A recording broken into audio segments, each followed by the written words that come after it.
नमस्कार दोस्तों, स्वागत है आप सबका द रियल नॉर्थ कोरिया किताब के आखिरी हिस्से में।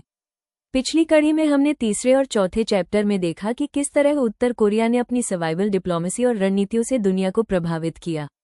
अब इस आखिरी हिस्से में हम पांचवें और छठे चैप्टर को कवर करेंगे। यहाँ लेखक हमें बताते हैं कि उत्तर कोरिया की असल चुनौतियाँ क्या हैं, भविष्य में इसका क्या रूप हो सकता है और बाहरी दुनिया इसके साथ कैसे डील कर सकती है। चलिए शुरू करते हैं किताब का ये अंतिम हिस्सा। Chapter 5 what to do about North Korea. Andrei Lankov बताते हैं कि उत्तर कोरिया की समस्या का कोई आसान और जल्दी हल नहीं है। न बातचीत और रियायतें काम आएंगी, न ही दबाव और सैंक्शंस। इसका मतलब है कि आने वाला रास्ता लंबा, पेचीदा और कभी कभी खतरनाक होगा। फिर भी उम्मीद खत्म नहीं हुई है। उत्तर कोरियाई नेता एक ऐसी व्यवस्था बचाने की कोशिश कर रहे हैं जो टिक नहीं सकती। देर सवेर यह गिरेगी ही। बाहरी दुनिया बदलाव को तेज और कम हिंसक बना सकती है, लेकिन इसके लिए धैर्य और लंबी प्रतिबद्धता चाहिए। पिछले 2 दशक से अमेरिका की नीति 2 ध्रुवों के बीच झूलती रही है। एक और सॉफ्ट लाइनर्स हैं जो मानते हैं कि अगर प्योंगयांग को आर्थिक मदद, सुरक्षा गारंटी और राजनीतिक छूट दी जाए तो वो न्यूक्लियर कार्यक्रम छोड़कर चीन की तरह सुधार कर सकता है। दूसरी ओर हार्ड लाइनर्स यानी हॉक्स हैं जो सोचते हैं कि कड़े सैंक्शंस और दबाव से ही उत्तर कोरिया झुकेगा या ढह जाएगा। अब तक का अनुभव दिखाता है कि न तो सख्ती काम आई और न ही रियायतें। सैन्य हमला भी संभव नहीं। जैसा कि इजराइल ने 1981 में इराक के न्यूक्लियर सेंटर पर किया था, वैसा यहाँ नहीं हो सकता। उत्तर कोरिया पहले ही प्लूटोनियम और न्यूक्लियर हथियार बना चुका है और उन्हें गहरे अंडरग्राउंड बंकर्स में छिपा रखा है। और अगर बड़े पैमाने पर जमीनी हमला किया जाए तो भी यह आसान नहीं होगा।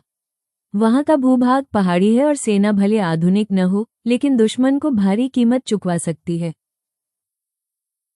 उत्तर कोरिया की स्थिति को समझने में एक और बड़ी समस्या है ग्रेटर सोल की वल्नरेबिलिटी।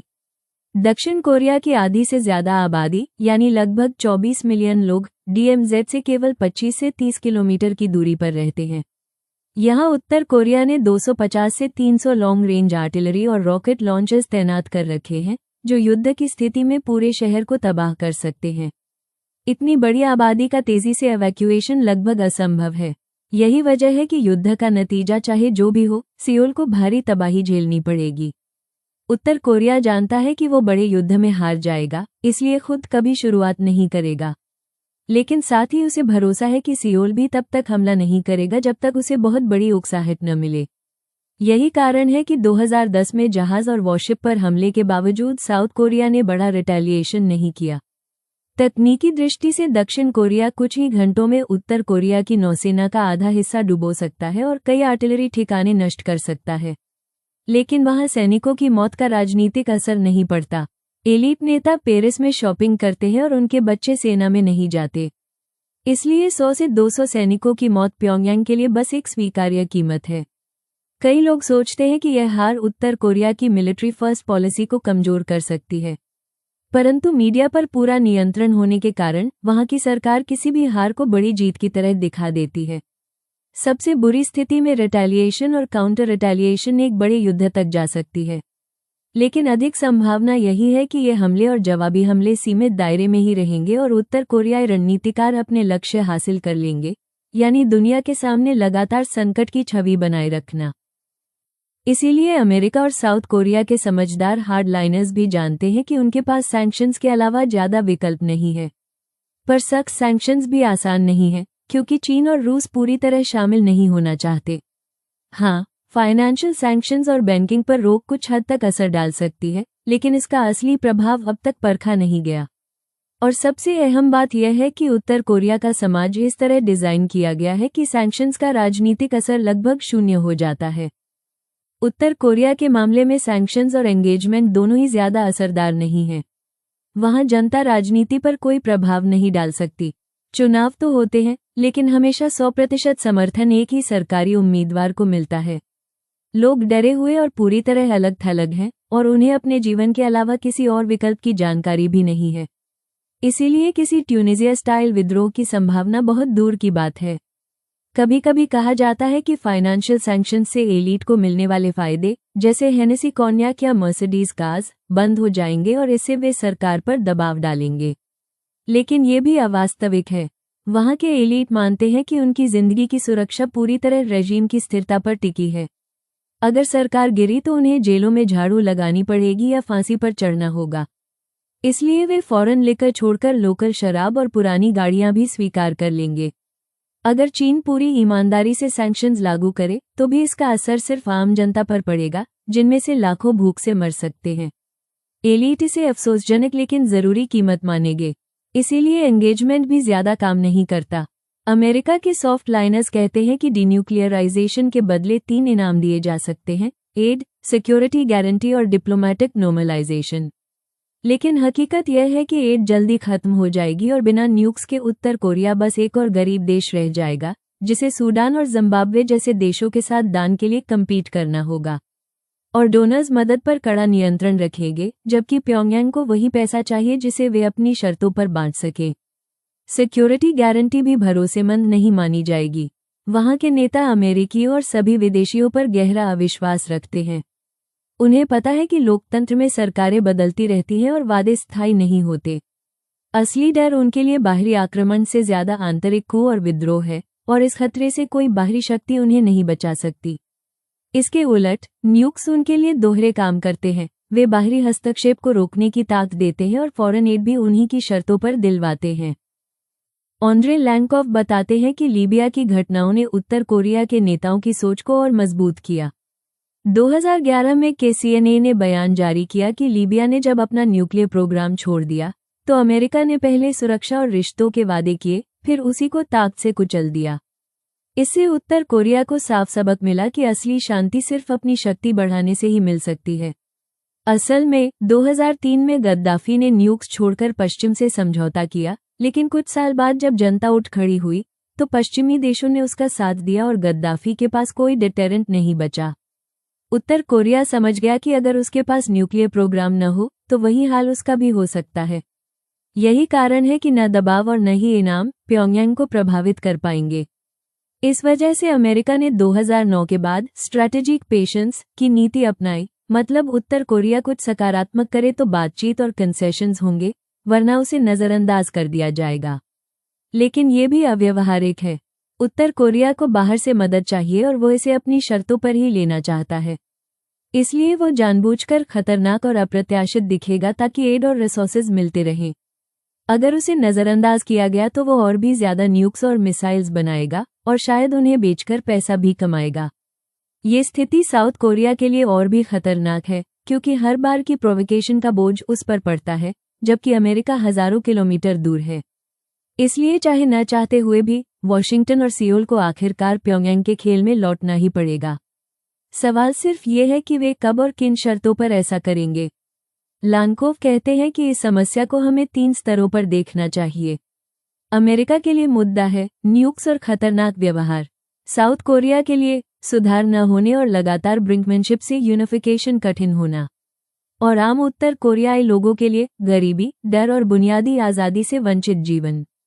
यही असली मानवीय त्रासदी है, जो किम परिवार की तानाशाही की सबसे बड़ी कीमत है। उत्तर कोरिया की सभी नीतियां, न्यूक्लियर और WMD कार्यक्रम, सुधार न करना, पुलिस स्टेट बनाए रखना और तनाव फैलाना, दरअसल उसी व्यवस्था की जरूरत है। इन्हें हटाने का मतलब होगा कि पूरा शासन संकट में पड़ जाए। इसलिए असली बदलाव तभी संभव है जब खुद रेजीम की प्रकृति बदली जाए। इसके लिए हमें सोवियत यूनियन और ईस्टर्न यूरोप का इतिहास देखना चाहिए। वहां कम्युनिज्म का पतन ज्यादा राजनीतिक दमन से नहीं, बल्कि सेंट्रली प्लान्ड इकोनॉमी की नाकामी से हुआ। आम लोग देख रहे थे कि पश्चिमी देशों में जीवन कहीं बेहतर और स्वतंत्र था। यही अनुभव चीन में भी 1970 के दशक में नेताओं को सुधार की ओर ले गया। अगर सोवियत यूनियन ने उत्तर कोरिया जैसी आइसोलेशन बनाए रखी होती तो शायद वो और देर तक टिक जाता। लेकिन वहां की जनता धीरे धीरे बाहर की तरक्की से परिचित हो गई और बदलाव अनिवार्य हो गया। उत्तर कोरिया इससे भी अधिक असुरक्षित है। फर्क यह है कि उसकी तुलना किसी दूर देश से नहीं, बल्कि अपने ही दूसरे हिस्से साउथ कोरिया से होती है। विभाजन के समय जो इलाका खेती पर निर्भर और पिछड़ा था, आज वही दुनिया की बड़ी अर्थव्यवस्थाओं में शामिल है। और लोग जानते हैं कि वहां भी वही भाषा और संस्कृति है। प्रोपेगेंडा इसे अमेरिकी साम्राज्यवाद को बेच देने का नतीजा बताने की कोशिश करता है, लेकिन ये दलील उतनी प्रभावी नहीं है। एक और कारण है कि वहाँ की व्यवस्था नाजुक है। किम परिवार का पर्सनैलिटी कल्ट धार्मिक रंग लिए हुए है, पर असल में ये सेक्युलर विचारधारा पर आधारित है। मार्क्सिज्म और एनलाइटनमेंट से निकली सोच कि राज्य लोगों की भलाई और विकास कर सकता है। लेकिन यह वादे पूरे नहीं हुए। साउथ कोरिया की शानदार सफलता इसे और भी स्पष्ट बना देती है कि यह मॉडल विफल हो चुका है। उत्तर कोरिया के नेताओं के लिए सबसे बड़ा खतरा साउथ कोरिया की समृद्धि और आज़ादी है। अगर वहां के लोग ये जानने लगे कि उनके पास बेहतर विकल्प मौजूद हैं, तो मौजूदा व्यवस्था टिक नहीं पाएगी। असल में बदलाव लाने का एकमात्र रास्ता है जनता और निचले स्तर के एलीट पर दबाव। यही लोग आज सबसे बड़े पीड़ित हैं और आने वाले कल में सबसे बड़े लाभार्थी भी होंगे। जैसे जैसे बाहर की दुनिया की जानकारी उत्तर कोरिया के भीतर पहुंचेगी, असंतोष बढ़ेगा और सरकार की वैधता कमजोर पड़ेगी। इससे या तो सुधार करने की कोशिश होगी या फिर पूरा शासन ढह जाएगा। दोनों ही स्थितियों में हालात बेहतर होंगे। इतिहास बताता है कि आर्थिक विकास देने में असफल शासन ज्यादा देर नहीं टिकते। उत्तर कोरिया भी अंततः इसी राह पर जाएगा। नई तकनीक जैसे डीवीडी प्लेयर्स और निगरानी तंत्र के धीरे धीरे कमजोर होने से जानकारी का प्रसार पहले ही शुरू हो चुका है। बाहर से की जाने वाली मदद इस प्रक्रिया को थोड़ा तेज और नियंत्रण योग्य बना सकती है। हालांकि किम राजवंश का पतन भी शुरुआती दौर में बड़ी अव्यवस्था ला सकता है। इसलिए अभी से पोस्ट किम भविष्य की तैयारी जरूरी है ताकि आने वाला संकट कम तकलीफदेह हो। ये प्रक्रिया धीमी होगी, इसलिए स्ट्रैटेजिक पेशेंस जरूरी है, लेकिन पेशेंस का मतलब हाथ पर हाथ रखकर बैठे रहना नहीं होना चाहिए। जानकारी पहुंचाने के 3 बड़े रास्ते हैं। पहला, आधिकारिक कल्चरल और एकेडमिक एक्सचेंजेस, जो अनजाने में ही नई सोच देश में ले आते हैं। दूसरा, रेडियो ब्रॉडकास्ट और डिजिटल मीडिया, जिन पर शासन का पूरा नियंत्रण नहीं है। और तीसरा, साउथ कोरिया में बसे शरणार्थी, जो अपने परिवारों से संपर्क में रहकर बाहर की सच्चाई अंदर पहुंचा सकते हैं। हर से जानकारी पहुंचाने के 3 तरीकों में सबसे अहम है आधिकारिक, एकेडमिक और कल्चरल एक्सचेंजेस। क्योंकि ये कार्यक्रम सरकार की मंजूरी से होते हैं, इसलिए इनमें ज्यादातर लोग रूलिंग एलीट से ही आते हैं। कुछ लोग कहते हैं कि इससे फायदा सिर्फ एलीट को होगा, जैसे प्योंगयांग के बड़े अफसरों के बच्चे और सरकारी क्वार्टर्स में पले स्पॉइल्ड किड्स। ये सच भी है, लेकिन असली बदलाव लाने की संभावना इन्हीं से है। इतिहास बताता है कि कई बार बड़े सुधार ऊपर से शुरू होते हैं, जब एलीट वर्ग के लोग बाहर की दुनिया देखकर निराश और जागरूक होते हैं। एक ऐतिहासिक उदाहरण 1958 का है, जब सोवियत यूनियन और अमेरिका ने एकेडमिक एक्सचेंज समझौता किया। अमेरिका के कंजर्वेटिव्स को डर था कि यह बस सोवियत जासूसों और प्रोपेगेंडिस्ट्स को भेजने का जरिया होगा। शुरुआत में उनका डर सच भी लगा। कोलंबिया यूनिवर्सिटी आए 4 छात्रों में से एक राइजिंग केजीबी ऑपरेटिव था और दूसरा कम्युनिस्ट पार्टी का युवा प्रोपेगेंडिस्ट। लेकिन आगे कहानी पलटी। केजीबी अधिकारी ओलेग कलुगम वही व्यक्ति बने जिन्होंने पहली बार केजीबी को भीतर से चुनौती दी और उसके बदलाव की मुहिम शुरू की। दूसरे छात्र अलेक्जेंडर याकोवलेव आगे चलकर गोर्बाचोव के सबसे करीबी सहयोगी बने और पेरेस्ट्रोइका के असली आर्किटेक्ट माने गए।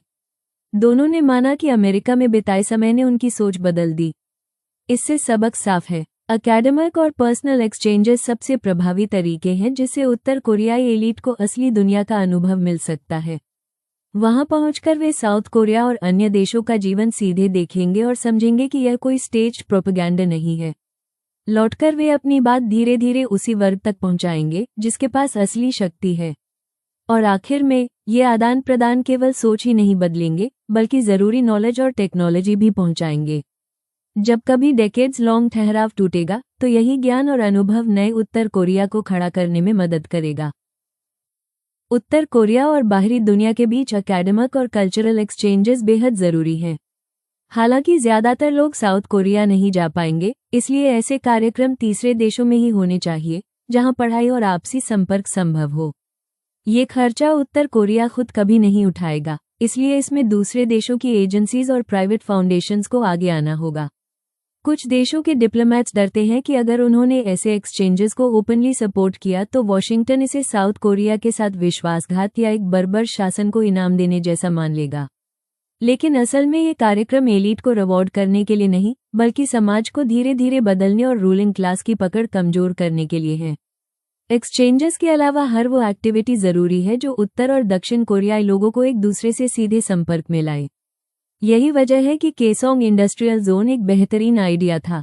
वहां दोनों तरफ के लोग साथ काम करते हैं और अनगिनत सिचुएशंस में अनस्क्रिप्टेड बातचीत होती है। किम योंग इल का इस जोन को मंजूरी देना शायद उनकी सबसे बड़ी भूल साबित हुई। इससे सरकार को भले ही कुछ आय मिली हो, लेकिन केसोंग के लगभग 1.5 से 2 लाख लोग और उनके परिवारों की सोच पूरी तरह बदलने लगी। उन्हें अपनी आंखों से इंडस्ट्रियल कामकाज और साउथ कोरिया की झलक देखने का मौका मिला। लैंगकॉफ एक निजी अनुभव भी बताते हैं। 1970 के दशक में रूस के एक कारखाने में फ्रांस के इंजीनियर्स मशीन लगाने आए थे। राजनीति पर बात करने की मनाही थी, लेकिन रात भर साथ रहने पर बातचीत निकली। एक फ्रेंच इंजीनियर ने कहा, तुम लोग यहाँ बहुत खुश लगते हो। रूसी इंजीनियरों ने गर्व से कहा, हमारे सोशलिस्ट सिस्टम की वजह से हम खुश हैं। तब फ्रेंच इंजीनियर ने सीधा जवाब दिया, तुम्हारी जिंदगी बहुत खराब है, बस तुम्हें इसका अंदाजा नहीं। ये छोटा सा संवाद जिंदगी बदलने वाला नहीं था, लेकिन इतना असरदार था कि वो रूसी इसे 35 साल बाद भी याद करता था। ऐसे ही अनुभव धीरे धीरे लोगों की सोच बदलते हैं। अफसोस की बात है कि 2008 में सोल सरकार ने दूसरे इंडस्ट्रियल पार्क की योजना रोक दी, जबकि जितने ज्यादा पार्क बने उतना बेहतर होगा। इन जोन्स का एक और बड़ा फायदा यह है कि ये उत्तर कोरियाई कामगारों को मॉडर्न इंडस्ट्रियल एनवायरनमेंट और बेसिक मैन्युफैक्चरिंग स्किल्स सिखाते हैं। ये हुनर बहुत जटिल नहीं होंगे, लेकिन जब बदलाव आएगा तो यही प्रैक्टिकल नॉलेज देश के लिए काफी मायने रखेगी। अगर सचमुच उत्तर कोरिया को बदलना है तो हर तरह के एक्सचेंजेस को बढ़ावा देना चाहिए, खासकर उत्तर और दक्षिण कोरिया के बीच। भले ही यह कार्यक्रम कभी कभी रेजीम या एलीट को फायदा पहुंचाते दिखे, लेकिन असल में ये बदलाव की नींव रखते हैं। यही वजह है कि बहुत आलोचना झेलने वाली सनशाइन पॉलिसी असल में इतनी बुरी नहीं थी। सच है कि इस नीति में रेसिप्रोसिटी यानी बराबरी का सिद्धांत नहीं था, लेकिन एक बेहद गरीब देश से बराबरी की उम्मीद रखना वैसे भी व्यवहारिक नहीं है। असली लक्ष्य वहां आर्थिक लाभ कमाना नहीं, बल्कि धीरे धीरे समाज को बदलना है। दुर्भाग्य से आज सनशाइन पॉलिसी की वापसी की संभावना बहुत कम है। उसके विरोधी मानते हैं कि यह या तो संसाधनों की बर्बादी थी या फिर एक बर्बर शासन को बचाने का साधन। वे इस उम्मीद में हैं कि उत्तर कोरिया को अनदेखा करना ही सही तरीका है, लेकिन हकीकत यह है कि यह नीति किम परिवार की सत्ता को और लंबा खींचेगी और कोरियाई प्रायद्वीप पर बेवजह तनाव बनाए रखेगी। हो सकता है कि कंजर्वेटिव्स कभी यह न माने कि वे गलत हैं और आने वाले सालों तक इसी सूडो हार्डलाइन नीति पर चलते रहें। यह जिद समय की बर्बादी है, लेकिन विडंबना यह है कि जब तक वे अपनी सोच पर अड़े रहेंगे तब तक और भी बहुत कुछ किया जा सकता है, और कई मायनों में वही लोग इन बदलावों को आगे बढ़ाने की सबसे अच्छी स्थिति में हैं। ऑन्ड्रे लैंगकॉफ बताते हैं कि 1989 की गर्मियों में प्योंगयांग ने 13th world festival of youth and students आयोजित किया। यह आयोजन साउथ कोरिया द्वारा 1988 में हुए ओलंपिक्स का जवाब था। इसी दौरान एक साउथ कोरियन छात्रा आएम सू ग्योंग वहां पहुंची। वो खूबसूरत, करिश्माई और नॉर्थ कोरिया समर्थक स्टूडेंट मूवमेंट की सक्रिय कार्यकर्ता थी। नॉर्थ कोरियन प्रचार मशीन ने आएम को फ्लावर ऑफ यूनिफिकेशन कहा और उन्हें साउथ कोरिया के युवाओं की आवाज बताने की कोशिश की। लोग उनकी ड्रेस, उनके आत्मविश्वास और यहाँ तक कि उनके हेयर कट तक से प्रभावित हुए। यहाँ तक कि महिलाओं ने उनके जैसे ट्राउजर्स पहनने और हेयर कट बनाने की नकल की। लेकिन असली असर कहीं और हुआ। प्रोपेगेंडा हमेशा साउथ कोरिया को भूखा और गरीब बताता था, लेकिन आएम की सेहत, कपड़े और आत्मविश्वास ने इस छवि को तोड़ दिया। बाद में जब उनके पेरेंट्स का इंटरव्यू प्रसारित किया गया तो नॉर्थ कोरियंस हैरान रह गए। उन्हें देखा कि एक राजनीतिक अपराधी की फैमिली भी सोल में घर पर रह सकती है, नौकरी कर सकती है और मीडिया से खुलकर बात कर सकती है। इससे आम लोगों को लगा कि साउथ कोरिया न सिर्फ समृद्ध है बल्कि कहीं अधिक खुला और नर्म भी है।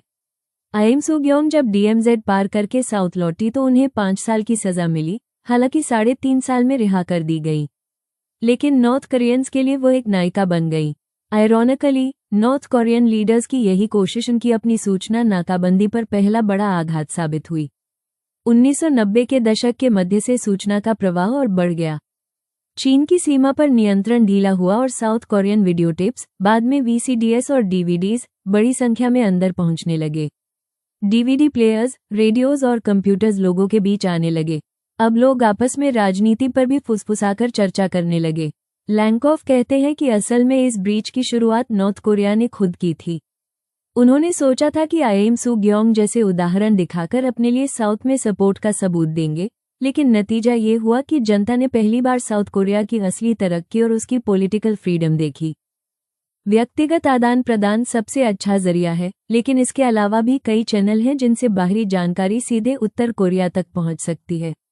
पहले यह नामुमकिन था। किम इल संग के दौर में हर अनसेंसर्ड इंटरैक्शन पूरी तरह बंद था और समाज को सेल्फ आइसोलेशन में रखा गया था।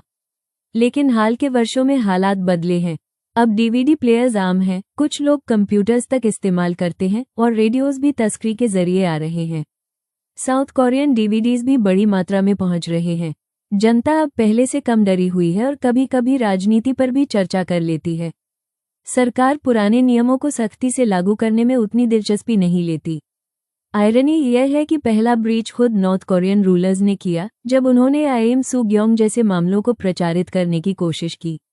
नतीजा उल्टा हुआ और जनता ने साउथ कोरिया की तरक्की और उसकी पॉलिटिकल फ्रीडम की झलक देख ली।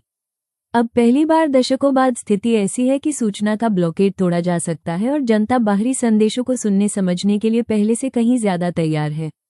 सबसे अहम साधन है रेडियो ब्रॉडकास्ट्स। कोल्ड वॉर के दौर में यह माध्यम ईस्टर्न यूरोप और सोवियत यूनियन में बदलाव लाने में बेहद असरदार साबित हुआ। पोलश आंदोलन के नेता लेच वलेसा ने तो कहा था, रेडियो फ्री यूरोप का असर शब्दों में नहीं बताया जा सकता।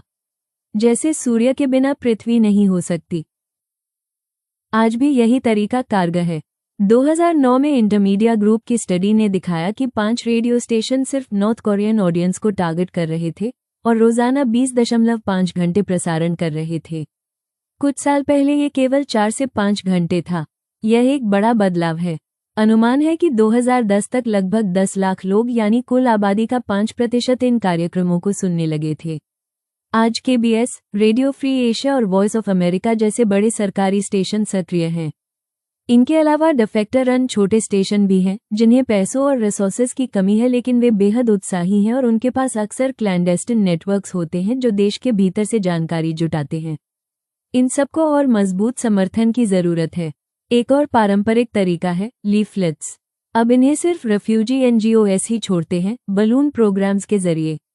हालांकि इनकी प्रभावशीलता सीमित है क्योंकि छोटे कागज के टुकड़ों से किसी की सोच बदलना मुश्किल है, फिर भी ये प्रयास जारी रहने चाहिए। ऑन्ड्रे लैंकोव बताते हैं कि 1970 के दशक में चेक लेखक वक्लाव हैवल ने सेकंड सोसाइटी की अहमियत समझाई थी। उनका कहना था कि कम्युनिस्ट शासन इतना दमनकारी था कि खुला विरोध संभव नहीं था। इसलिए असली प्रतिरोध यह है कि लोग सरकार की गतिविधियों से खुद को अलग रखें और ऐसे जिए जैसे पार्टी मीटिंग्स और राजनीतिक नारों का कोई अस्तित्व ही न हो। सोवियत यूनियन और ईस्टर्न यूरोप में ऐसा माहौल धीरे धीरे बन गया था। इंटेलेक्चुअल्स खुले समर्थक बनने के बजाय चुपचाप सिस्टम से दूरी बनाने लगे। यही वातावरण बाद में असली डिसेंटर्स को जन्म देने वाला साबित हुआ। 1980 के दशक में जब कम्युनिज्म गिरा तो यहीं से नई एलीट निकली, पत्रकार, कार्यकर्ता और मैनेजर्स, जिनके पास अनुभव और नैतिक ताकत थी, लेकिन वे पुराने शासन से समझौते में नहीं फंसे थे।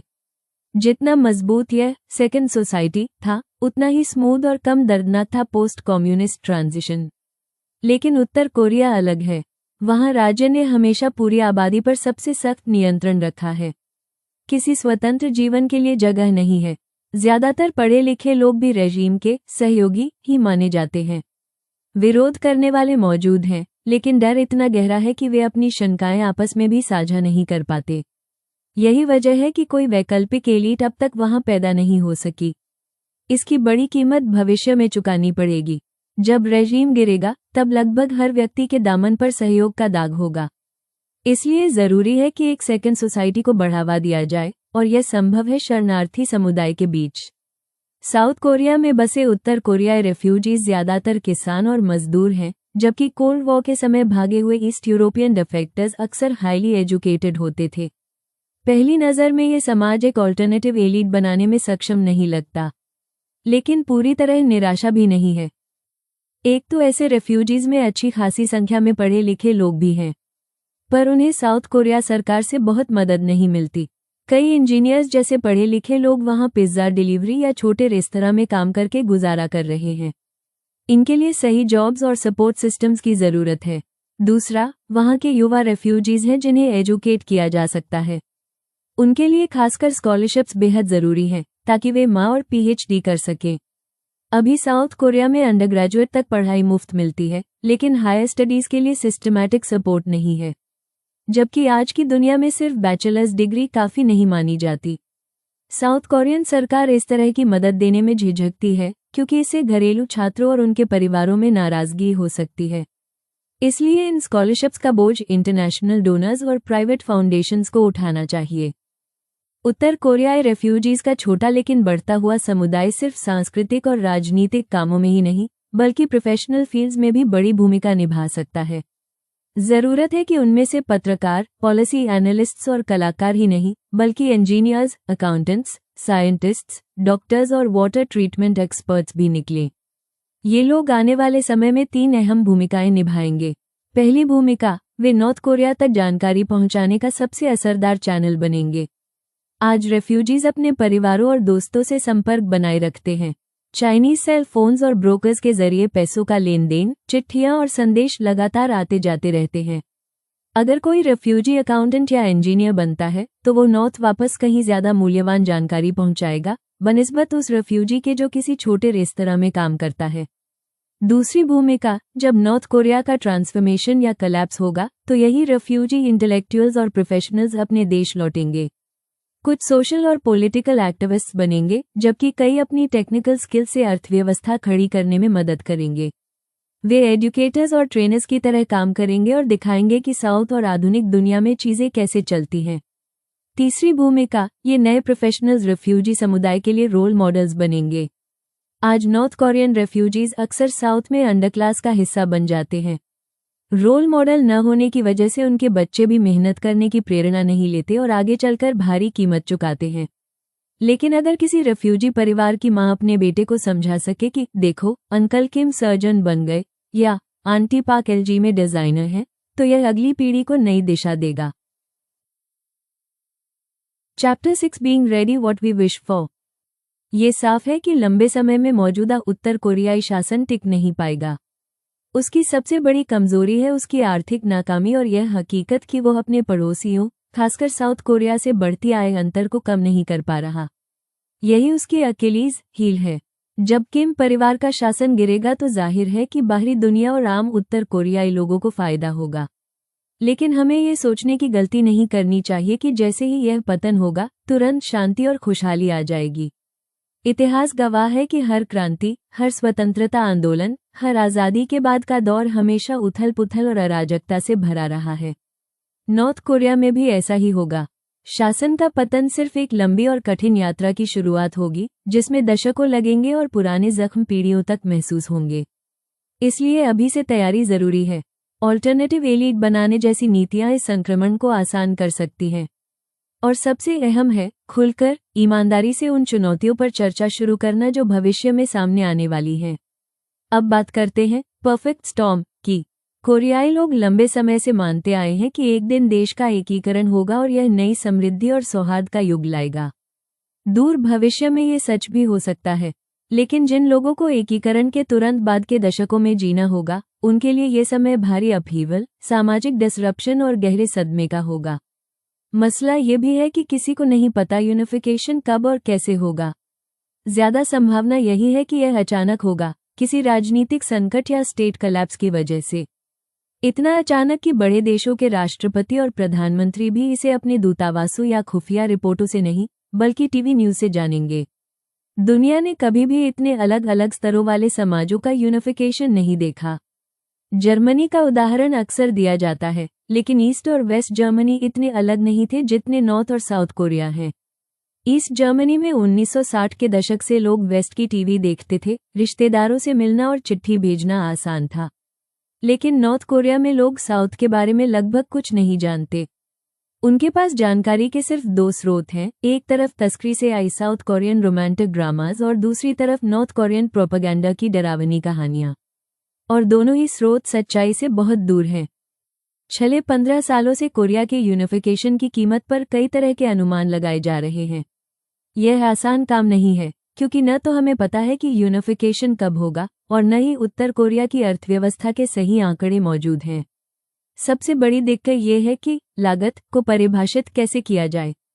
क्या इसका मतलब है नॉर्थ कोरिया की पर कैपिटा जीडीपी को साउथ कोरिया के स्तर तक पहुंचाना, या फिर केवल आधे तक, या सिर्फ शुरुआत में उसकी अर्थव्यवस्था को चालू करना? अलग अलग मानकों से अलग अलग नतीजे निकलते हैं। कुछ लोग मानते हैं कि यूनिफिकेशन से फायदे भी होंगे, जैसे रक्षा खर्च कम होगा, बाजार बड़ा होगा। लेकिन ये सब अनुमान लगाना मुश्किल है। फिर भी एक बात पर सब सहमत हैं, यूनिफिकेशन बहुत महंगा होगा। अनुमान $0.2 ट्रिलियन से लेकर $5 ट्रिलियन तक जाते हैं। सबसे कम आंकड़ा भी साउथ कोरिया की वार्षिक जीडीपी का चौथाई हिस्सा है और सबसे ऊंचा आंकड़ा तो उसकी पूरी जीडीपी से 5 गुना। 2010 में फेडरेशन ऑफ कोरियन इंडस्ट्रीज ने 20 विशेषज्ञों से सर्वे किया। औसत अनुमान $3 ट्रिलियन निकला। इसमें यूनिफिकेशन के तुरंत बाद स्थिरता लाने और दोनों हिस्सों के बीच की खाई कम करने की लागत शामिल थी। दिलचस्प बात यह है कि इसमें नॉर्थ की आय को साउथ के बराबर करने की बात नहीं, बल्कि केवल एक स्थिर और एकीकृत समाज बनाने की बात कही गई थी। और फिर भी अनुमान यही था कि नॉर्थ पीछे ही रहेगा। टाइमिंग को लेकर भी विशेषज्ञ निराशावादी थे। लगभग 35% ने कहा कि खाई भरने में 30 साल से ज्यादा लगेंगे और 25% ने कहा 20 से 30 साल लगेंगे। 2011 में नमसंगवोक ने ये लागत $2.1 ट्रिलियन बताई। वहीं 2012 में कोरिया इकोनॉमिक इंस्टीट्यूट ने बहुत ही आशावादी अनुमान दिया, सिर्फ $0.2 ट्रिलियन। लेकिन यह ऑप्टिमिज्म ज्यादा लोगों को भरोसेमंद नहीं लगा। अन्य संस्थानों ने इसे 1.5 ट्रिलियन से $5 ट्रिलियन तक आंका है। पीटर बेक ने तो कहा कि नॉर्थ की औसत आय को साउथ के 80% तक लाने में 2 से 5 ट्रिलियन डॉलर तक लग सकते हैं। कुल मिलाकर ज्यादातर अनुमान 1.5 से 2.5 ट्रिलियन डॉलर के बीच आते हैं। ये साउथ कोरिया की पूरी अर्थव्यवस्था से भी कहीं ज्यादा है। इतना बड़ा बोझ देखकर यह समझना मुश्किल नहीं कि साउथ कोरिया की जनता यूनिफिकेशन के मुद्दे पर सावधानी बरत रही है। आखिरकार खर्चा तो उनके टैक्स से ही उठना है। जब लोग यूनिफिकेशन की लागत की बात करते हैं तो अक्सर पैसों की चर्चा होती है, यानी साउथ कोरियन टैक्सपेयर्स पर पड़ने वाला बोझ। ये बोझ भारी होगा ही, लेकिन असली चुनौती केवल पैसों की नहीं है। असली मुश्किलें सोशल होंगी, जिनके आसान समाधान शायद ही हों। ईस्टर्न यूरोप के अनुभव से हमें पता चलता है कि वहाँ की क्रांति में टीचर्स, मैनेजर्स, नर्सेज और इंजीनियर्स जैसी एजुकेटेड मिडिल क्लास ने बड़ी भूमिका निभाई थी। अगर नॉर्थ कोरिया में भी कोई पॉपुलर मूवमेंट हुआ तो ऐसा ही होगा। लेकिन समस्या यह है कि यूनिफिकेशन के बाद यही लोग, यानी नॉर्थ कोरिया की सो कॉल्ड मिडिल क्लास, सबसे ज्यादा खोएंगे। उनकी एब्सोल्यूट इनकम तो जरूर बढ़ेगी।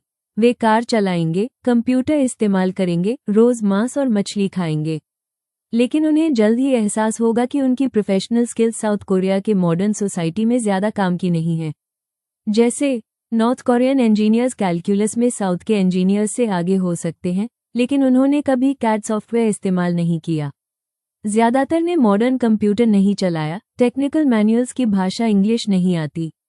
उनका पूरा करियर पुरानी 1960 सोवियत मशीन्स को जिंदा रखने में बीता है।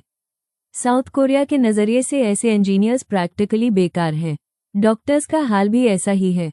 फैमिन के दौरान उन्होंने बियर बॉटल से ड्रिप्स बनाई, 1930 के उपकरणों से सर्जरीज की। उनकी मेहनत और जुगाड़ काबिले तारीफ है। लेकिन यूनिफिकेशन के बाद वे देखेंगे कि मॉडर्न मेडिसिन की 90% ड्रग्स और प्रोसीजर्स उनके लिए नए हैं। टीचर्स भी मुसीबत में होंगे। मैथ और केमिस्ट्री पढ़ाने वाले शायद एडजस्ट कर जाएं, लेकिन ह्यूमैनिटीज पढ़ाने वाले क्या करेंगे? नॉर्थ के इतिहास के टीचर्स किम परिवार की गढ़ी हुई कहानियां तो जानते हैं, लेकिन कोरिया की असली हिस्ट्री और कल्चर के बारे में लगभग कुछ नहीं। कहा जा सकता है कि इन लोगों को रीएजुकेशन दी जाए, लेकिन यह आसान नहीं होगा। इसमें सालों और बहुत पैसा लगेगा। कुछ एक्सेप्शनल लोग नए स्किल सीख पाएंगे, लेकिन बहुसंख्यक मिडिल क्लास के लिए यह नामुमकिन होगा। नतीजा ये होगा कि उनकी लिविंग स्टैंडर्ड्स तो ऊपर जाएंगी, लेकिन उनकी रिलेटिव सोशल स्टैंडिंग गिर जाएगी। और यही गिरावट उन्हें ह्यूमिलिएशन यानी अपमान जैसी महसूस होगी। इफिकेशन की चुनौतियां सिर्फ एलीट या मिडिल क्लास तक सीमित नहीं होंगी। आम उत्तर कोरियाई लोगों के लिए भी यह अनुभव कड़वा मीठा साबित होगा। शुरुआत में उन्हें अचानक मिली तरक्की और आज़ादी का स्वाद मिलेगा। उन्हें वही मिलेगा जो किम il संग ने कभी वादा किया था, छत वाले घर के नीचे बैठकर मांस और चावल खाना। वे ये भी पसंद करेंगे कि अब गाने सुनने के लिए डियर लीडर का जिक्र जरूरी नहीं है। लेकिन जल्द ही वे साउथ कोरिया के अपने हमवतनों से तुलना करेंगे और पाएंगे कि अब भी बड़ा अंतर मौजूद है। उनकी उम्मीदें होंगी कि यूनिफिकेशन के तुरंत बाद वे साउथ की तरह जीवन जी पाएंगे। लेकिन यह नामुमकिन है। ज्यादातर को सिर्फ लो स्किल्ड और लो पेड नौकरियां मिलेंगी। कुछ लोग मेहनत से नए स्किल्स सीख लेंगे, लेकिन अधिकांश जिंदगी भर छोटे मोटे काम करते रहेंगे। उन्हें लगेगा कि यह डिस्क्रिमिनेशन है। हकीकत में साउथ में रहने वाले रेफ्यूजीज के अनुभव बताते हैं कि यह भेदभाव ज्यादा उनके मॉडर्न स्किल्स की कमी की वजह से होगा। साउथ कोरियन कंपनियां इस सस्ते और अनुशासित श्रम बल से खुश होंगी, लेकिन ये भी सच है कि साउथ की अर्थव्यवस्था को लो स्किल्ड लेबर की अब ज्यादा जरूरत नहीं है। कई उत्तर कोरियाई लोग साउथ की चमचमाती शहरों की ओर पलायन करेंगे।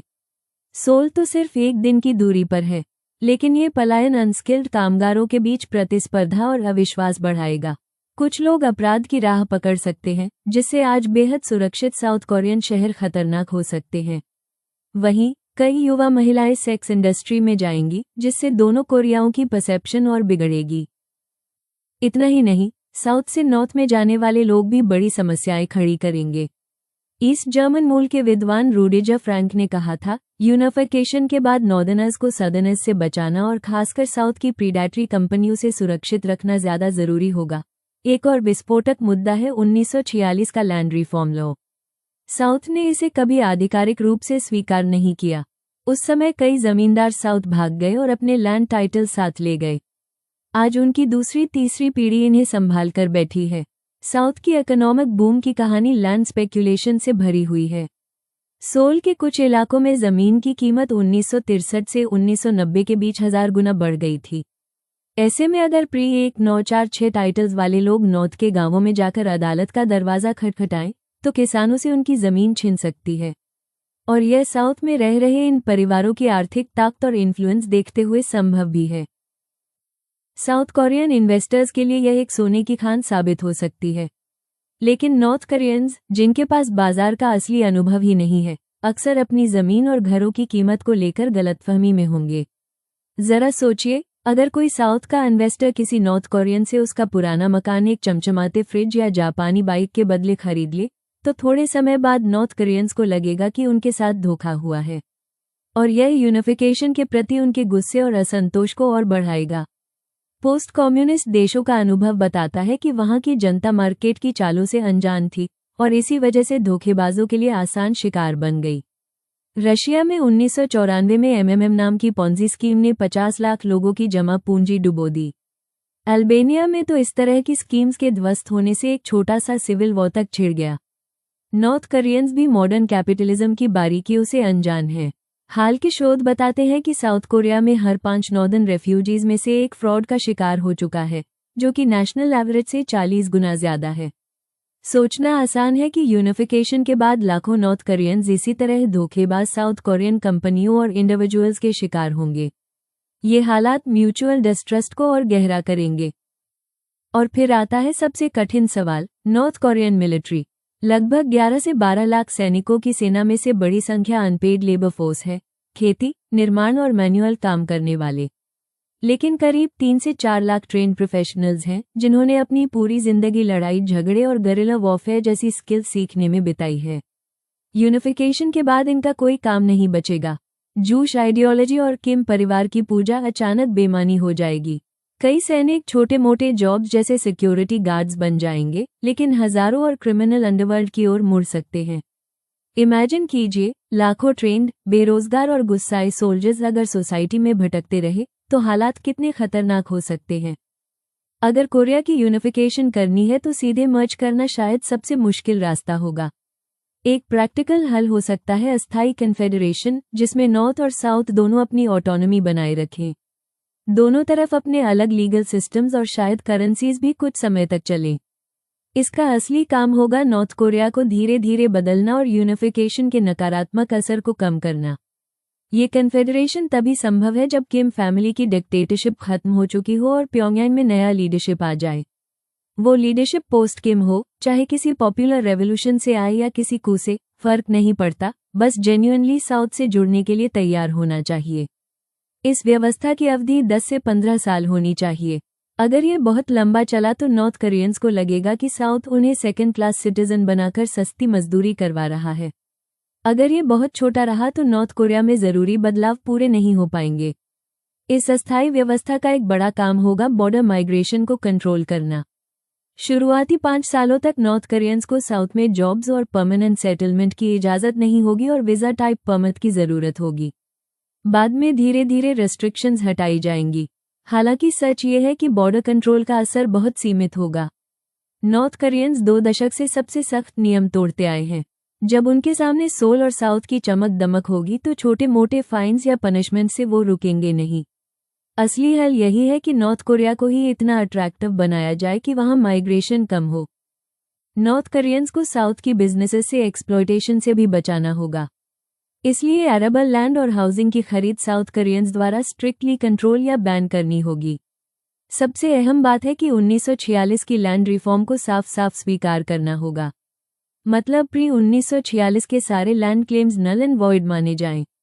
अब कॉम्पनसेशन देना है या नहीं ये अलग सवाल है, लेकिन हकीकत ये है कि ज्यादातर एक्स लैंडलॉर्ड्स के पोते पोतियां आज साउथ में अमीर और सक्सेसफुल हैं। उन्हें अब कॉम्पनसेशन की उतनी ज़रूरत नहीं, खासकर जब उनकी पुरानी ज़मीनें कॉलोनियल ईरा में जापानीज ओवरलॉर्ड्स की सेवा के बदले मिली थी। नॉर्थ कोरिया की स्टेट रन एग्रीकल्चरल कोऑपरेटिव्स की ज़मीन गांव वालों में बांट दी जानी चाहिए। पहले कदम के रूप में ज़मीन उन किसानों को दी जाए जो अभी उस पर खेती कर रहे हैं, लेकिन ओनरशिप नहीं बल्कि फ्री रेंट के आधार पर। 5 से 10 साल तक अगर वही परिवार मेहनत से खेती करे और टैक्स दे तो उन्हें फुल ओनरशिप राइट्स मिल जाने चाहिए। इससे लोग साउथ की तरफ भागने से बचेंगे और नॉर्थ कोरिया की एग्रीकल्चर भी रिवाइव होगी। कन्फेडरेशन की अवधि खत्म होते होते नॉर्थ कोरिया की ज़मीन और रियल एस्टेट प्राइवेटाइज होनी चाहिए, जिसमें नॉर्थ कोरियन रेजिडेंट्स और शायद हाल के डिफेक्टर्स ही मेजर या सोल पार्टिसिपेंट्स हों। हो सकता है कि किसान फिर से कोऑपरेटिव्स बनाएं, लेकिन ये जेन्युइन कोऑपरेटिव्स होंगे, न कि राज्य द्वारा चलाए गए फार्म्स। इस व्यवस्था से नॉर्थ कोरिया के मिडिल क्लास और प्रोफेशनल्स को भी कुछ राहत मिलेगी। शुरुआती 10 से 15 साल कंपटीशन से बचाकर उन्हें मॉडर्न टेक्निक्स और स्किल्स सिखाने का प्रयास होना चाहिए। बहुत से डॉक्टर्स, टीचर्स और इंजीनियर्स एडजस्ट नहीं कर पाएंगे, लेकिन कुछ लकी और डिटर्मिन्ड लोग नई स्किल सीख पाएंगे और बाकी लोगों को ऑल्टरनेटिव काम ढूंढने का समय मिलेगा। मिलिट्री इंटीग्रेशन भी जरूरी होगी। यूनाइटेड आर्मी में नॉर्थ कोरियन सर्विसमैन के लिए बड़े क्वार्टर्स होने चाहिए। अगर पुराने ऑफिसर्स को कमीशंस दिए जाएं तो उनका नेशनल ज़ील और स्किल्स पॉजिटिव तरीके से इस्तेमाल हो सकता है। कन्फेडरेशन को पॉलिसीज बनानी होंगी ताकि नॉर्थ कोरियंस केवल चीप लेबर बनकर न रह जाएं। इसके लिए ट्रेड यूनियंस को एनकरेज करना एक तरीका हो सकता है। साउथ कोरिया को नॉर्थ की मदद के लिए बड़े और कंसिस्टेंट एड देने होंगे। फिक्स्ड ट्रांसफर्स, डायरेक्ट इन्वेस्टमेंट और स्पेशल पर्पस ग्रांट्स जरूरी होंगे, लेकिन करेंसी मर्ज करने में जल्दबाजी नहीं करनी चाहिए। कम से कम शुरुआती वर्षों में दोनों करेंसीज अलग रहना ही बेहतर होगा। नॉर्थ कोरियन स्टूडेंट्स को सोल की टॉप यूनिवर्सिटीज में फिक्स्ड एडमिशन कोटा देना होगा। साउथ कोरिया में मैनेजमेंट, पॉलिटिक्स और कल्चर की टॉप पोजीशंस मोस्टली उन्हीं यूनिवर्सिटीज के ग्रेजुएट्स के हाथ में हैं। North Korean students pre exam cramming system में कम्पिटिटिव नहीं हो पाएंगे, इसलिए अफर्मेटिव एक्शन जरूरी है। हालांकि ये साउथ कोरियन पेरेंट्स को नापसंद होगा, लेकिन यूनिफाइड सोसाइटी बनाने के लिए ये त्याग जरूरी है। पॉलिटिक्स भी ट्रिकी होगी। 2 रास्ते दिखते हैं। पहला ये कि क्राइसिस के बाद शुरुआती सालों में नॉर्थ कोरिया को आउटसाइड गवर्नमेंट चलाए। ये सोल द्वारा अपॉइंट की जा सकती है या फिर यूएन मैंडेटेड एडमिनिस्ट्रेशन भी हो सकती है, लेकिन इसका रिस्क है कि ऐसे एडमिनिस्ट्रेटर्स करप्ट और सेल्फ सर्विंग निकले या फिर बहुत आइडियलिस्टिक और नाइव साबित हो। दूसरा रास्ता यह है कि तुरंत डेमोक्रेसी इंट्रोड्यूस की जाए। ये आकर्षक लगेगा, लेकिन ऑल्टरनेटिव एलिट न होने की वजह से ये डेमोक्रेसी ज्यादातर उन्हीं छोटे बड़े ऑफिशियल्स और उनके बच्चों के हाथ में जाएगी जो किम फैमिली के दौर में पले बड़े हैं। ऐसे अपॉर्चुनिस्ट तुरंत अपने रंग बदलकर लाइफलॉन्ग क्लोजेट डेमोक्रेट्स होने का दावा करेंगे, जैसा कि ईस्टर्न यूरोप और यूएसएसआर में हुआ था। नॉर्थ कोरिया की एलीट क्लास के बच्चे पोस्ट किम दुनिया में और भी बेहतर करेंगे। अगर एक तरफ प्योंगयांग के बेस्ट कॉलेज से पढ़ी हुई, थोड़ी बहुत इंग्लिश जानने वाली और सोशल स्किल्स रखने वाली लड़की खड़ी हो और दूसरी तरफ गांव से आई ऐसी लड़की खड़ी हो जिसे इंग्लिश का कोई ज्ञान न हो और मॉडर्न इकोनॉमी की समझ न हो, तो रिक्रूटर का फैसला साफ होगा। लेकिन असली सवाल ये है कि पहली लड़की ज्यादातर किसी पार्टी काडर की बेटी होगी, शायद किसी इंटरोगेटर या प्रिजन गार्ड की। वहीं जिन परिवारों को किम इल संग के दौर में कैंप्स या एक्साइल में धकेला गया था, उनके बच्चे दूसरी लड़की जैसे होंगे, जिनके पास सफल होने का कोई मौका नहीं रहा। इतिहास हमें बताता है कि इनजस्टिसेस का बदला बहुत कम ही मिला है। किम मीरा के एक्स एलीट अपनी पुरानी आदतें, करप्शन और किकबैक्स की भूख साथ लाएंगे। ऑर्डिनरी नॉर्थ कोरियंस भी नईव सोच के साथ पॉपुलिस्ट फैसलों पर जोर देंगे, जिससे गलतियां और महंगी साबित होंगी। हालांकि करप्ट और इनएफिशिएंट डेमोक्रेसी आउटसाइडर्स द्वारा चलाई जाने वाली इनएफिशिएंट वाइसरॉयल्टी से बेहतर होगी। नॉर्थ कोरियंस को अपनी गलतियों से सीखने का मौका मिलना चाहिए, ताकि ब्लेम आउटसाइडर्स पर न डाला जाए। सबसे कठिन मुद्दा होगा ब्यूरोक्रेट्स, सिक्योरिटी पुलिस और प्रिजन गार्ड्स का। बहुत से लोग चाहेंगे कि इन पर सख्त सजा हो, लेकिन ये व्यावहारिक नहीं है। माना जाता है कि नॉर्थ कोरिया में हर 40 से 50 वयस्कों पर एक इन्फॉर्मर होता था। इसका मतलब लाखों लोग इन्फॉर्मर या पुलिस के पेरोल पर रह चुके हैं। इतने बड़े पैमाने पर न तो न्याय संभव है और न ही इन्वेस्टिगेशन। अगर द किमिफिकेशन सचमुच किया गया तो लगभग सारे एजुकेटेड और स्किल्ड लोग बाहर हो जाएंगे। इससे रिकंस्ट्रक्शन और मुश्किल होगा। इसलिए सच्चाई ये है कि जस्टिस पूरी तरह पॉसिबल नहीं है। ऐसे लोगों को रिजेक्ट करने का मतलब होगा कि सारे एजुकेटेड और एक्सपीरियंस्ड लोग खो दिए जाएं। ये नॉर्थ कोरिया की रिकवरी को और नुकसान पहुंचाएगा। एक और वजह है कि पनिशमेंट में जल्दी न की जाए। प्योंगयांग एलीट सुधार इसलिए भी नहीं करते क्योंकि उन्हें डर है कि कोलैप्स के बाद उनका राजनीतिक और शायद शारीरिक खात्मा हो जाएगा। यही डर उन्हें रेजिम बचाने की लड़ाई लड़ने पर मजबूर करता है। अगर साफ और ईमानदार जनरल एमनेस्टी का वादा किया जाए तो शायद सिविल वॉर टाला जा सकता है, लेकिन ये वादा मजबूत और इरिवर्सिबल होना चाहिए। इसका मतलब ये नहीं कि किम रेजिम के क्राइम्स को भुला दिया जाए। एक आंशिक हल हो सकता है ट्रूथ एंड रिकंसिलिएशन कमीशन, जैसा साउथ अफ्रीका ने अपार्टाइड के बाद किया था। इसमें अपराधों और ह्यूमन राइट्स अब्यूजेस की जांच होती है, लेकिन सजा नहीं दी जाती। एक और तरीका हो सकता है लिस्ट्रेशन सिस्टम, जैसा कि पोस्ट सोशलिस्ट ईस्टर्न यूरोप में अपनाया गया था। इस सिस्टम के तहत पुराने शासन के बड़े सहयोगियों जैसे सीक्रेट पुलिस ऑफिसर्स या हाई लेवल पार्टी ऑफिशियल्स को प्रशासन, जुडिशरी और लॉ एनफोर्समेंट में काम करने से रोका गया। नॉर्थ कोरिया में भी ये नीति अपनाई जा सकती है, लेकिन ये बहुत बड़े दायरे में लागू नहीं होनी चाहिए। सच तो ये है कि कुछ दशकों तक लगभग हर पढ़ा लिखा नॉर्थ कोरियन किसी न किसी रूप में रेजिम का कोलैबोरेटर माना जा सकता है।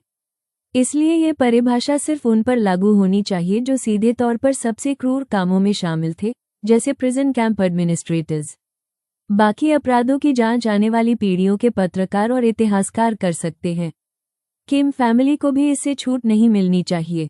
सबसे अच्छा तरीका होगा कि इन लोगों को देश छोड़कर आरामदायक एक्साइल में जाने दिया जाए। शायद मकाऊ जैसे स्थान पर, जहां चाइना इन्हें कंट्रोल और प्रोटेक्ट कर सके और सीधी जिम्मेदारी से बच भी सके। वहां जाकर ये वही करेंगे जिसके लिए मशहूर हैं, महंगी चीजें खाएंगे और रंगरेलियां मनाएंगे। शायद मेमवाज भी लिखें और दावा करें कि अगर उनके प्लान्स करप्ट ऑफिशियल्स और मुश्किल इंटरनेशनल हालात से सैबोटाज न हुए होते तो वो अपने देश को स्वर्ग बना देते। यहां तक कि उनके फॉरेन बैंक अकाउंट से अरबों डॉलर जब्त करना भी समझदारी नहीं होगी। रिकंस्ट्रक्शन के मेहनत काम में वो कुछ अरब डॉलर कोई बड़ा फर्क नहीं डालेंगे, बल्कि अगर इससे ट्रांजिशन ब्लडलेस और आसान होती है तो ये कीमत देने लायक है। और जब ये लोग अरबपतियों जैसी जिंदगी जीते रहेंगे तो उनके लिए खुद को मार्टर और अनजस्ट विक्टिम साबित करना भी मुश्किल होगा। ऐसे प्रपोजल्स विवादास्पद जरूर लगेंगे और अगर लागू हुए तो आने वाले इतिहासकार इन्हें एथिकली डूबियस कॉम्प्रोमाइजेस कहेंगे। शायद इन्हें बैकरूम डील्स, एंटी डेमोक्रेटिक या अमोरल भी कहा जाएगा। लेकिन हकीकत यह है कि राजनीति में अक्सर विकल्प बैड और वर्स में से चुनना पड़ता है।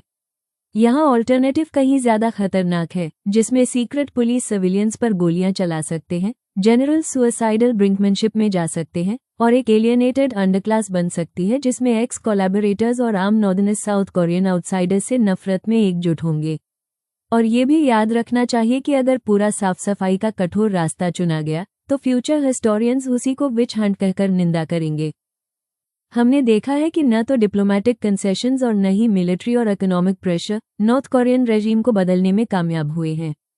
अब बस इंतजार करना होगा कि इतिहास अपना रास्ता खुद बनाए और उस प्रक्रिया को तेज करने के लिए धैर्य और लगातार पॉलिसीज अपनाई जाएं।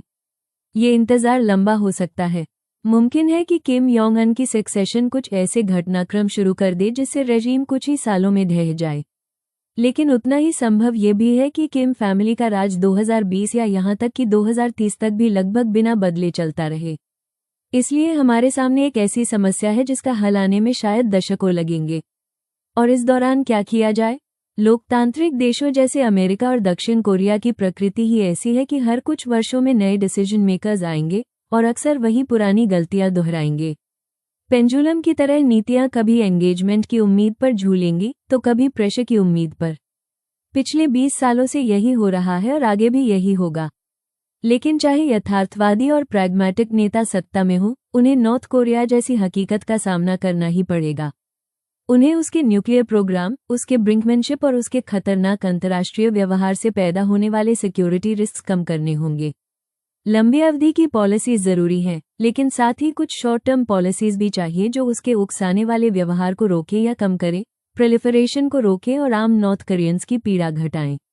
लेकिन ये शॉर्ट टर्म पॉलिसीज असली इलाज नहीं होंगी, बल्कि पेनकिलर की तरह होंगी जो बीमारी तो नहीं मिटाएंगी, पर कुछ समय के लिए जीवन को सहने योग्य जरूर बना देंगी।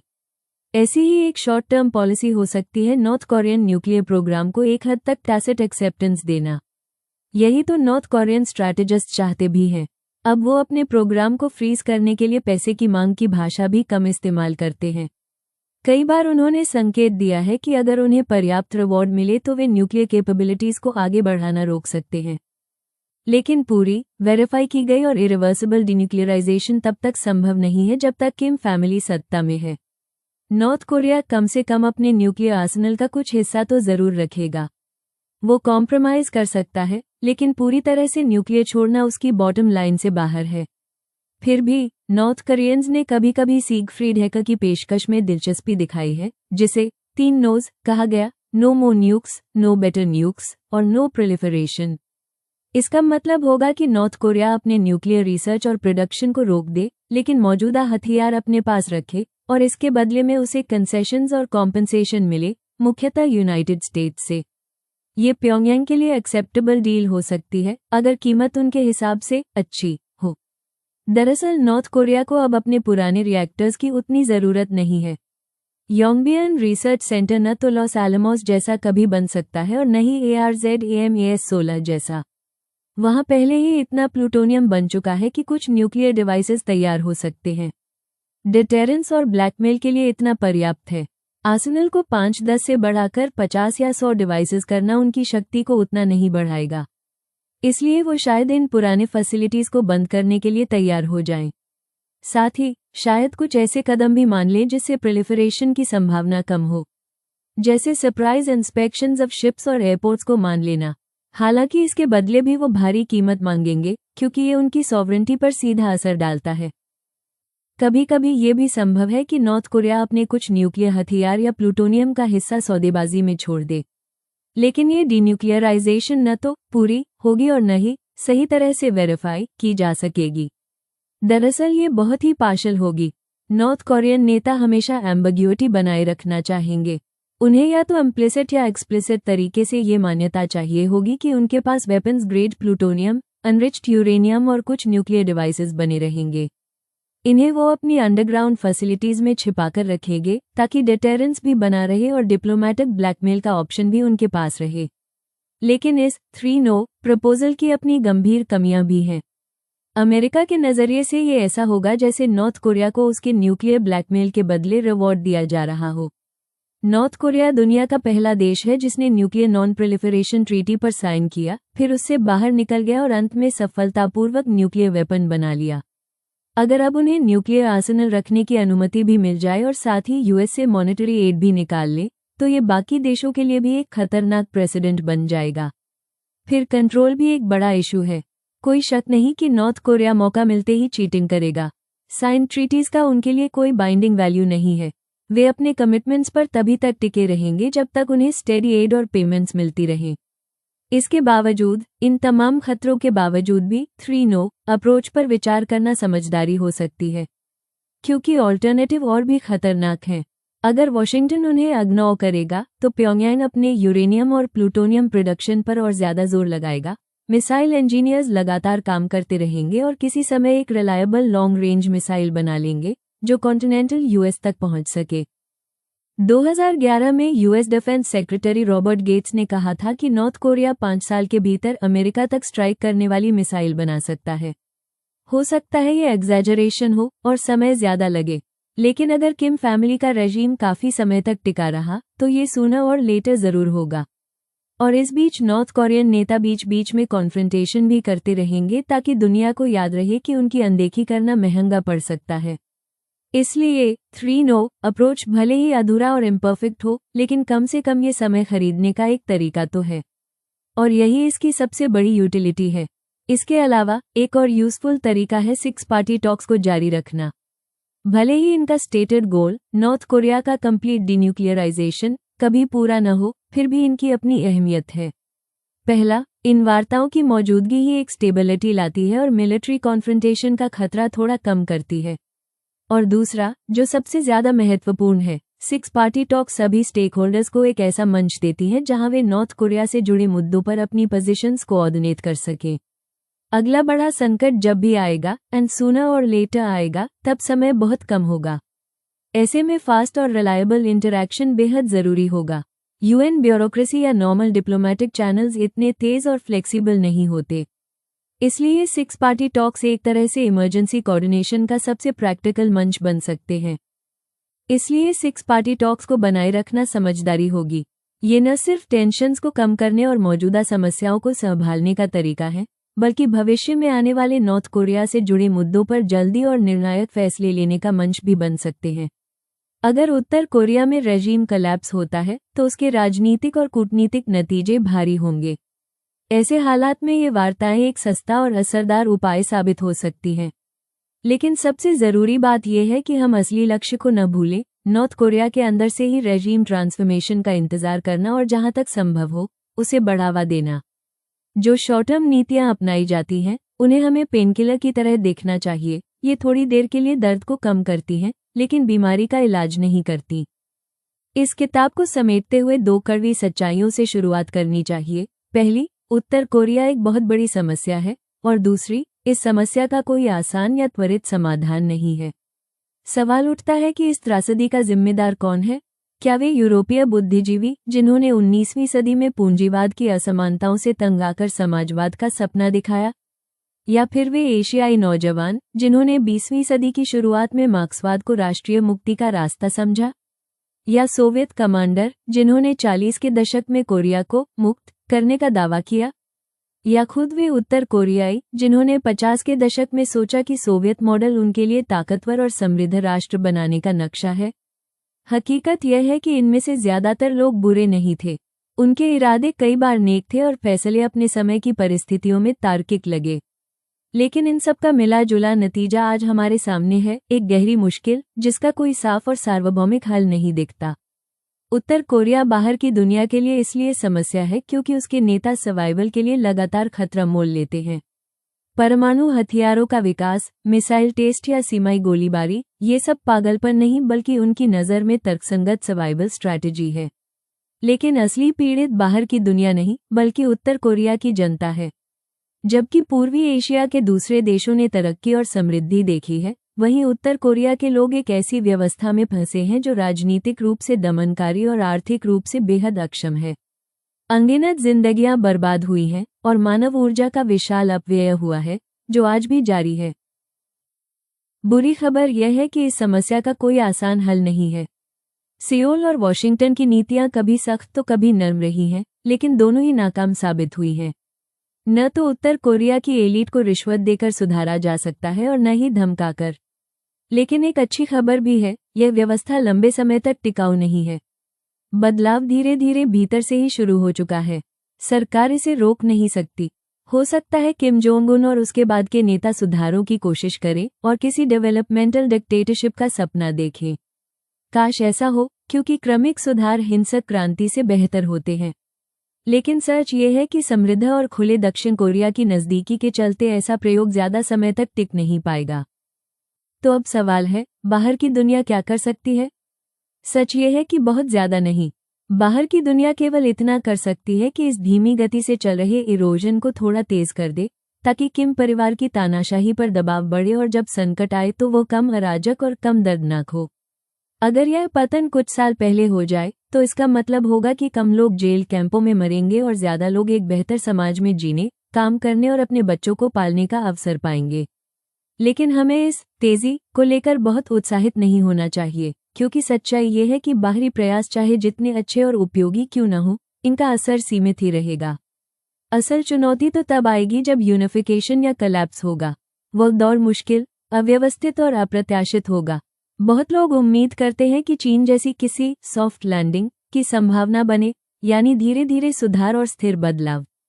ये डिजायरेबल तो है, लेकिन ज्यादा प्रोबेबल नहीं है। ज्यादा संभावना यही है कि या तो एक हार्ड लैंडिंग होगी या फिर यह शासन थोड़ा और टिकेगा और अंत में और भी कठिन क्रैश होगा। इसलिए असली काम है कि हार्ड लैंडिंग को जितना संभव हो उतना सॉफ्ट बनाया जाए, यानी सामाजिक और आर्थिक आपदाओं को संभालने की तैयारी की जाए। समस्या यह है कि जिन नीतियों से लंबे समय में बदलाव संभव है, वे अमेरिका और दक्षिण कोरिया जैसे देशों में लोकप्रिय नहीं होती। वजह यह नहीं है कि वे महंगी हैं, बल्कि इसलिए कि वे इलेक्शन साइकिल से कहीं आगे के नतीजे देती हैं और डेमोक्रेटिक नेताओं को ऐसे वादे करने में दिलचस्पी नहीं होती जिनका श्रेय उन्हें नहीं बल्कि अगली पीढ़ी के नेताओं को मिलेगा। जैसे शरणार्थियों को स्कॉलरशिप देना या रेडियो ब्रॉडकास्ट और डिजिटल आउटरीच को बढ़ाना। इनकी लागत तो मामूली है, लेकिन इनसे चुनाव में वोट नहीं मिलते। इसके उलट जब कोई नेता ये कहता है, हम बुराई से समझौता नहीं करते, हम इसे हराते हैं, तो जनता खुश होती है, भले ही ऐसी बातें केवल चुनावी भाषणों में काम आती हो, जमीनी हकीकत में नहीं। कबूतरों की दलील भी उतनी ही आकर्षक लगती है। वे कहते हैं कि उत्तर कोरिया के नेता भी इंसान हैं जो अपने परिवारों से प्यार करते हैं। अगर उनसे पर्याप्त दयालुता और नरमी से पेश आया जाए तो शायद एक ऐसी दुनिया बने जहां आपसी मेलजोल और शांति हो। इसमें कोई शक नहीं कि उत्तर कोरिया के शासक भी अपने परिवारों से प्यार करते हैं। दरअसल यही भावना उनके कई फैसलों के पीछे है। उन्हें लगता है कि उनका भविष्य और उनके प्रियजनों का भविष्य सिर्फ उसी हालत में सुरक्षित है जब ये शासन बना रहे, और इस शासन को टिकाए रखने का एकमात्र तरीका है अंतर्राष्ट्रीय स्तर पर ब्रिंकमैनशिप और देश के भीतर आतंक का सहारा लेना। यही आधुनिक लोकतांत्रिक राजनीति की सच्चाई है। विंस्टन चर्चिल ने लोकतंत्र को सबसे बुरा शासन कहा था, लेकिन साथ ही यह भी जोड़ा कि बाकी जितने भी सिस्टम आजमाए गए वे इससे भी बुरे थे। इसलिए उम्मीद छोड़ने की जरूरत नहीं। अगर सरकारें और उनकी एजेंसीज इस दिशा में बहुत दिलचस्पी न ले तो भी निजी फाउंडेशंस और व्यक्तियों को काम करना चाहिए। हर वो चीज जो उत्तर कोरियाई लोगों को बाहरी दुनिया से जोड़ती है, उसका स्वागत और समर्थन होना चाहिए। उत्तर कोरिया का इतिहास इस बात का दुखद उदाहरण है कि कैसे ऊंचे आदर्श और नेक इरादे समय के साथ बिगड़ जाते हैं। उत्तर कोरिया के संस्थापक नेता कठोर और चालाक जरूर थे, लेकिन वे महज खून के प्यासे हुक्मरान नहीं थे। वे अपने तरीके से ईमानदार, अगर कहें तो निर्दयी आइडियलिस्ट थे जो एक परफेक्ट दुनिया बनाना चाहते थे। लेकिन उनका चुनाव गलत साबित हुआ। नतीजा ये हुआ कि उनके बच्चे और पोते पोतियां एक ऐसे क्रूर और अक्षम सिस्टम के कैदी बन गए जिससे वे खुद भी निकल नहीं पाए। किसी ने यह नहीं चाहा था, क्योंकि इस त्रासदी में शामिल ज्यादातर लोग तार्किक और कभी कभी नेक नीयत वाले इंसान थे। लेकिन नतीजा फिर भी तबाही रहा, और ये तबाही अभी कुछ और साल, शायद कुछ और दशकों तक चलेगी। इसकी परछाइयां कोरियाई लोगों को आने वाली पीढ़ियों तक सताती रहेंगी। दोस्तों, यहीं पर हमारी किताब द रियल नॉर्थ कोरिया पूरी होती है। उम्मीद है आपको ये सफर पसंद आया होगा और आपने इस रहस्यमयी देश के बारे में बहुत कुछ नया सीखा होगा। अगर आपको हमारी मेहनत और यह किताब सुनने का अंदाज अच्छा लगा हो तो चैनल को जरूर सब्सक्राइब करें। अपने दोस्तों और परिवार के साथ भी यह वीडियो शेयर करें ताकि और लोग भी इस अनकही कहानी को जान सकें। आपका प्यार और सपोर्ट ही हमें आगे और किताबें आपके लिए लाने की ताकत देता है। बहुत बहुत धन्यवाद सुनने के लिए। अगली किताब में फिर मुलाकात होगी।